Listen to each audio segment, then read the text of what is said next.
All right, YouTube family. Today I got subscriber first wholesale deal interview. My man, dude, how old are you, bro? You look so dang young, dude. I'm 19. Dang. So you Yeah. closed your first deal when? I closed my first deal back in September. Last year. Yeah, So when September. you were 18. Yes. No, I was still 19. I turned 20 June 11th. Okay. Yes, sir. So how much was your first deal? That was 17 grand. Yes, sir. Dang, bro. Okay. So first off, dude, let's talk about the $17,000 and Yep. then we'll talk about your most recent deal that you closed and how much is it? That was 33,000. Woo! TikTok family. Yes, Dude, sir. 30. Bro, I used to work at a JO 5 days a week, 8 hours a day, clock in, clocking out, Yeah. and make less than what you just made in this one wholesale deal, dude. I made 30,000 a year. Yeah. I mean, I'm trying, man. I'm trying my hardest for real, you know? Hey, you're crushing it. And I want all of you guys to understand this. And I found this out after working there for 8 years. And then I saw someone on YouTube made 30,000 in a month from obviously from real estate. And then I was like, dang, dude. So it's not how hard you work, but it's what you do for work that will make you rich. Because I am sure with you, dude, that I work way harder than you to make 30,000 a year, and you work way less and made 33,000 in one deal, bro. So congrats, dude. Yes, sir. I appreciate it. Thank you. Yeah, dude. First, also too, dude. Thank you so much for taking time to jump on and basically, share your stories and then giving back to the people. The whole entire goal for this interview, guys, is to give you guys all the peace, all the nuggets. All right. So you too can have the confidence and the self-belief that you too can go out there and do it, regardless if you're 18 or 83, man. You can do this. Okay. So, bro, let's talk a little bit about your background. Did you graduate from high school? How did you discover wholesaling? And then let's talk about that first 17,000, dude. Yeah, man. I really started my senior year. It was probably back in 2023. Back in about like October, November is when I kind of like looked into it. I've seen all of your videos on TikTok. I appreciate it. Joe Riley. I've seen Joe Riley, Cam Oliveira, Zach Ginn, Jerry Norton, all of them. And I followed everybody, and they all had different strategies to get deals. And I didn't understand real estate at the time. I see my mom watch HGTV and the fixing and stuff like that. So it's it's been around, and I actually wanted to learn a little more because I didn't want to go to college. Sure. So that was basically I was a basketball player in high school. I definitely was very focused on that. I definitely wanted to go to college to play basketball, but when real estate came along and I actually dialed in, I didn't want to go to college at all. You're like, dude. You're like, bro, dude, I can make way more money from this than go to college. 100%. 100%.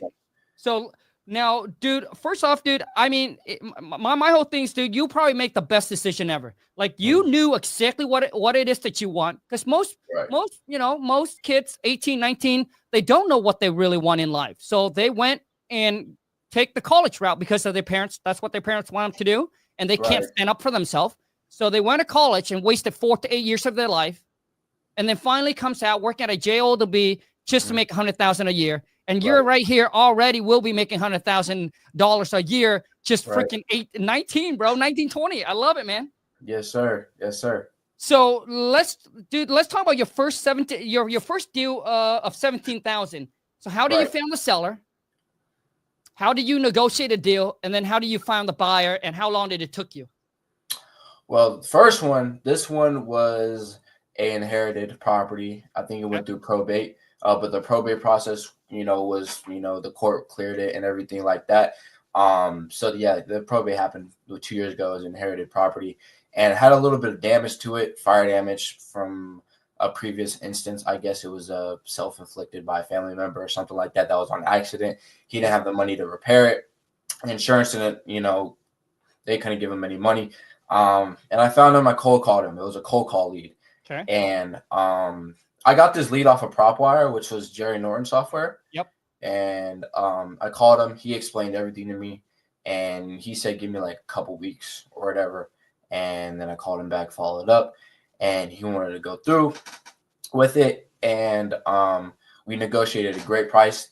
I already had a buyer lined up that I was talking to for this one, but I messed up. I could have made a lot more for this one. I messed up. Okay.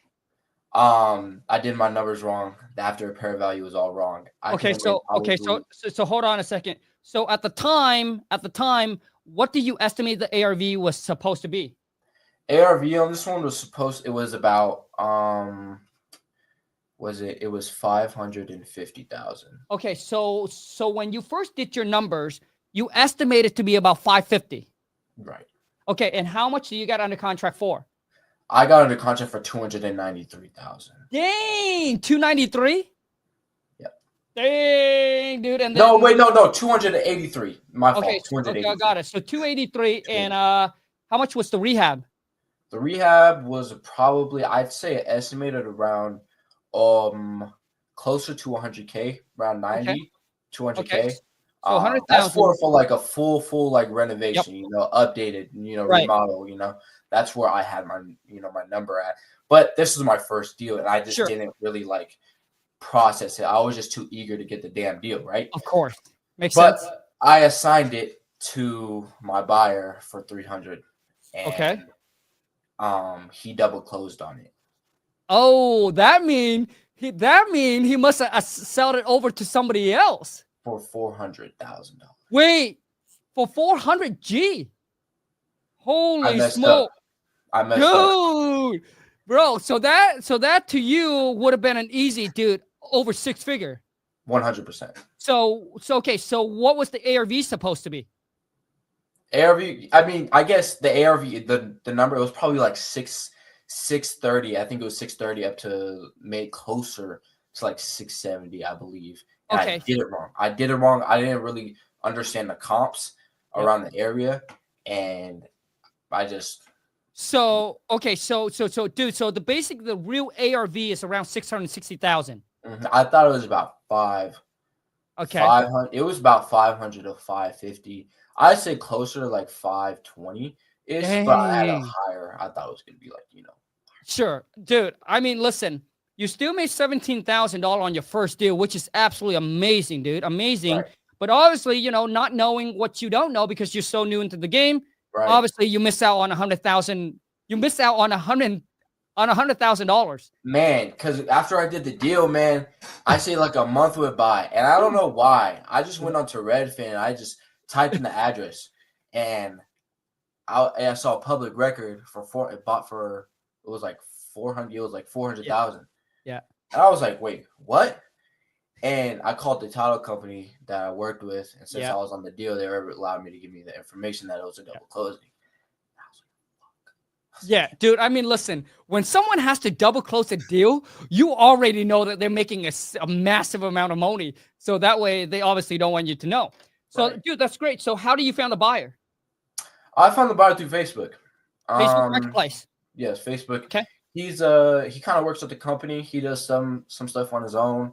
But yeah, I mean, I found him through, Facebook. I developed a good relationship with them, and I wasn't mad, because I still worked with the same buyer on my second deal. Oh, yeah, of course. I wasn't mad because, you got to do what you got to do. It was my fault. I could have definitely assigned. I think he would have took it if I'd assigned it, maybe even up to, I don't know, 330K, right? Yeah. I would have still made a larger profit. I mean, it doesn't, even though he assigned it for 400. Okay, I mean, that's fine. But I feel like I could have still assigned it, you know? But, I mean, he has a deal.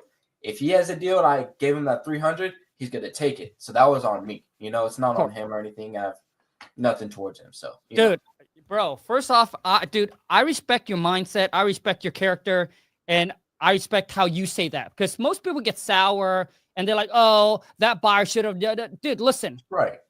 Don't hate the play. Dude, don't hate the play. Hate the game. It's just a cost of you learning how to play the game. That's just how it is.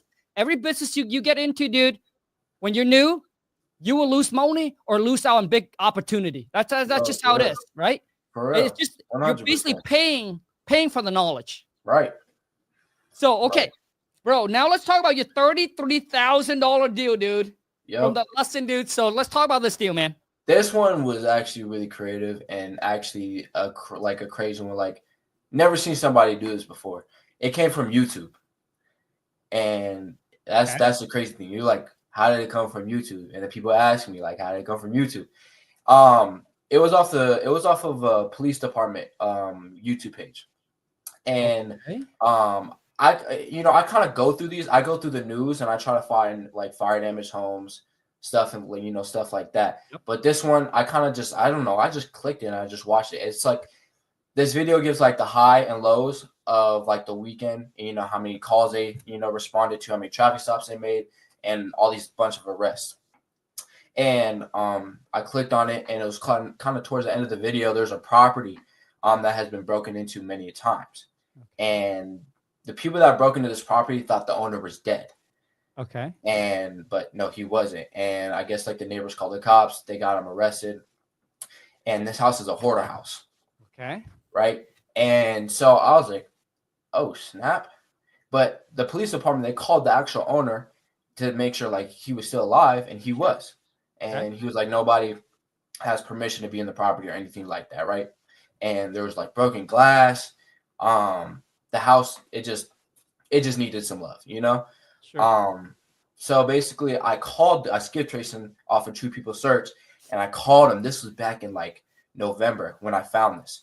And he was like, yeah, man, like, what's your offer? He was like, I don't know if I'm ready yet, but hold on. So you're telling me that YouTube video gave out the address of that property? Yes, it showed 520. Well, I'm not gonna say the address. Yeah. Don't say it. It showed pictures of the house, and it said it looked. I saw the address, and then it happened on this street. They didn't say got it. Number, and then you hunt. Said, yes. Hey, right. What a hustler, man. Okay, right. keep going. Yes. Yeah. So I skip traced him, and I found him, and he answered my phone call on the first. I didn't have to leave a voicemail or anything, and we talked for a little bit, and he gave me a whole rundown of the whole the property and stuff like that, and I didn't know it was a hoarder house. He didn't tell me that, but we'll get into that in a minute. Yeah, he was like, just follow up with me like in a month.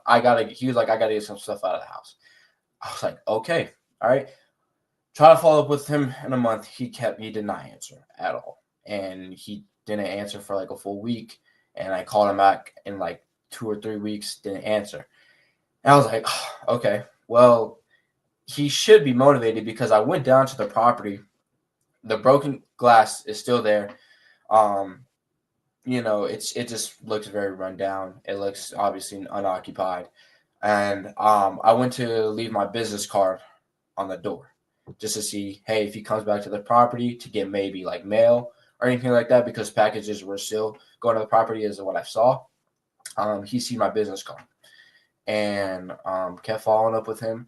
And then finally I believe it was February, he was like, man, I need 1 more month. I was like, okay. I was like, I got you. And so followed up with him. Actually, no, he called me March 10th. He called me March 10th, which was like just about a month from February, like the very start of February. And he called me, and he was like, yeah, I'm ready. I was like, let's do it. I had my buyer up. Like he was, the buyer I worked with before. He wanted to see what I could get under contract for, and then we would work out numbers. And I knew the comps, and I understood, hold like houses that sold in that area. And there was one right next door to it that sold for $430,000, completely renovated, had a detached garage in the back that fit 6 cars. And there was a couple other comps that went up for like 430, 435. I was like, all right, bet. I was like, got my comps together. I'm ready. Hustler. And he showed me pictures of like the house and stuff, and we kind of went through the numbers. And originally he was wanting to get 350,000, and he thought he was going to get 350,000. I was like, I can't do that. I can't do that. And there was actually a comp of a house that sold on public record for 124,000. Okay. I was like, and this was back in 2023. Yep. I was like, how did somebody sell this for that low of a price? And the comp for that house was about 400 to 430,000. Yeah. Like, okay. And I kind of bring up that comp. I was like, well, that's too low. I'm not going to lowball him that low. Right. And so I kind of bumped it up till I was like, I could really do like 180. Damn. And he was like, that's pretty low. And I was like, I mean, I understand, but like, talk to me, negotiate with me. I'll see what I can do for you. And I was very nice to him. I kept a great relationship with him. He was like, I got to go to work. I'm going to call you back at the end of the day tonight. I was like, okay. I was like, sounds good. And I was stressing this day. I was like, I hope he accepts his offer, or we could, bump up something. And I was like, I feel like he will, because we built a good relationship. Yep. And so I talked to my buyer. I was like, hey, what can you do? What would you buy it at? I was like, he was like 225. I was like, okay. I was like, I had another buyer lined up that kind of wanted it for I think it was 240. And I was like, can you do higher than 240? I was like, 245. He was like, I'll meet you in the middle at 243,000 if you get it locked up. I was like, okay. And so he calls me at the end of the day, which is a seller, and he was like, can you do a little higher? I was like, 200. I was like, 200. He was like, 210. I was like, can you do a little lower? He's like, I can't go any lower. I was like, you know what? Deal. 210,000. And yep, I sent the contract to him through DocuSign, and then contract to the buyer, and then we got it closed in about 2.5 weeks. Dang. Yeah, I mean, bro, so this deal cost you no money out of pocket. $0. Same with the first deal. It cost me $0. $0. You didn't put any EMD down as well? No. Dang. So basically, you just send the contract, the seller signed. You held on to the contract. Mm-hmm. Then you found the buyer, right? And then you got the contract with the buyer. That's when you execute and actually move forward to send it to the title company. Right. Beast, dude. So you got under contract for 210. How much rehab did that property need? That property needed about 8,000. Okay. 8,000, maybe. And then so you assigned it to the buyer that bought the property with you the first time? For 243, yes. Or now, did he have to see the property? Yeah, we actually walked the property. I actually walked the property with him, and it was a complete hoarder house. There was a lot of, I couldn't even walk on the tile itself, like at all. It was a hoarder, and you go down in the basement. It didn't on Zillow and Redfin. It doesn't say it has a basement. It says it's like 740 square foot. But with the basement added, added to the ARV, which was about to that 430, because it had a detached garage in the back, but wasn't as big as the one that was right next door. Which so now brings the value up. So nice. So now my question to you is, when you assigned him for 243, did he do a double closing on it? Nope. Okay, so he actually bought the property and you're gonna fix it and flip it. Yep. So he bought the property, and then has he sold it since then? Nope. He kept it. He kept it. So basically he must have kept it for a long-term rental. Dude, beast, bro, beast. So my question to you now, bro, is what are some tips, advice, knowing what you know now, closing, 2-3 deals? What would you give to someone that are starting out? Like, what are some of the struggle that you start out at the beginning? Man, just like the struggles I had was literally like it was just I can't even explain it. Like, I was mad, I was frustrated, on how many calls I would make, and like people would respond, and either they would tell you to F off, or it was frustrating at first. It was definitely a struggle, because just like, who in the world is going to sell the property at a discount? I kept thinking that. I was like, who in the world is going to want to sell the property for a discounted price, even though they think they know they can get higher? I was just like, I don't know. I don't even know about this business, really.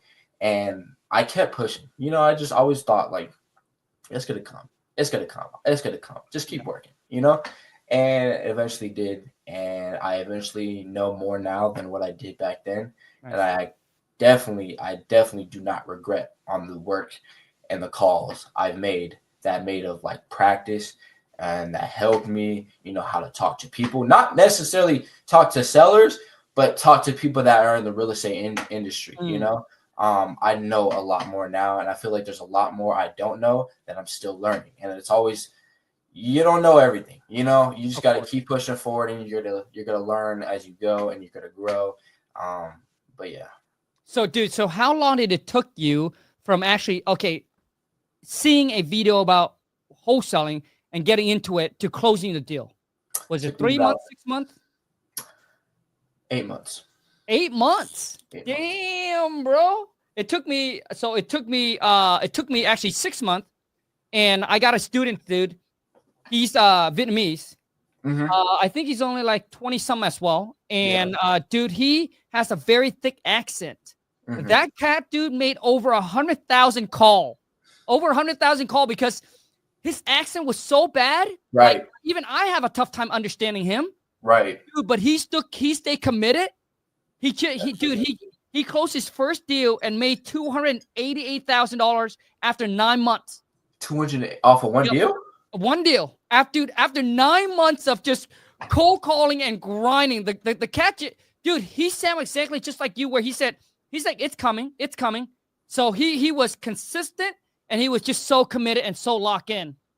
And I think a lot of people, I would say most people, dude, give up after 3 months. Most people get in, they get excited, they get motivated. After 1 month, I think majority of people already gone, 50% already gone. After the second month, 60%. After 3 months, dude, probably 90-some% of people who said, this isn't for me. And then they jump on to the next shiny objects. Exactly. It's the one who can actually push through and continue going and believe that, dude, all the hard work that I put in one day will pay off, and they continue to educate and execute on the education they learn.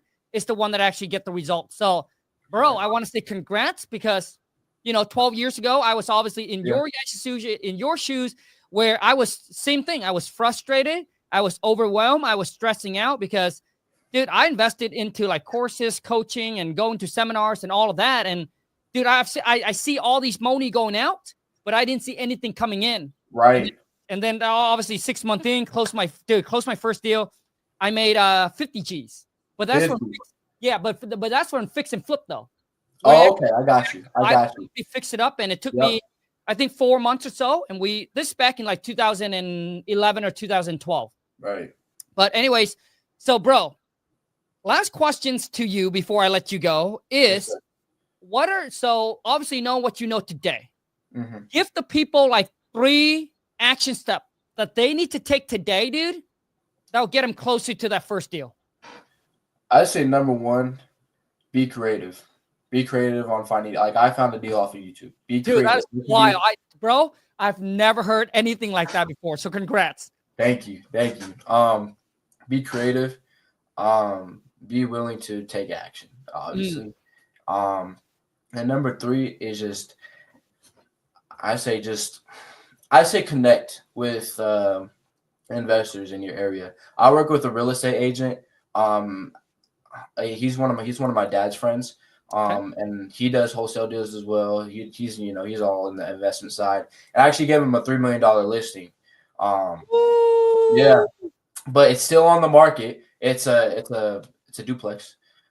She didn't want it to be assigned or anything like that. So I couldn't take action. So I gave it to him. I was like, hey, let me see what you could do. And he went over there, built a relationship with her, mowed the lawn and everything. So yeah, I mean, I'll just take action, Are you gonna get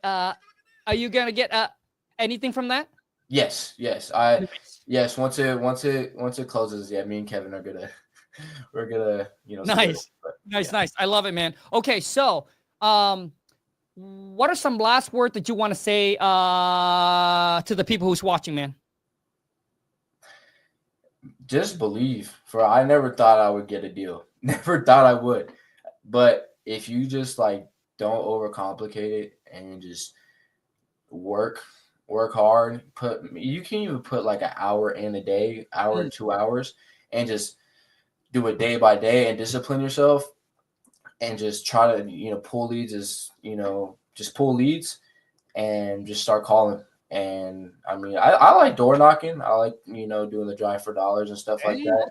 I still do it to this day, and I still find a bunch of houses, but it's in the works. But I say just take action and keep pushing for real, because it's gonna happen. Like, it's going to happen. You just gotta put in the work for real, I love it, man. Bro, I want to say, dude, thank you so much for taking the time to jump on, Yes, to sir. share your awesome freaking story. I have never heard it before. Dude, I've been doing social media for like 7 years. I bring a bunch of students and other people on to share their stories, but I never heard such a wild story.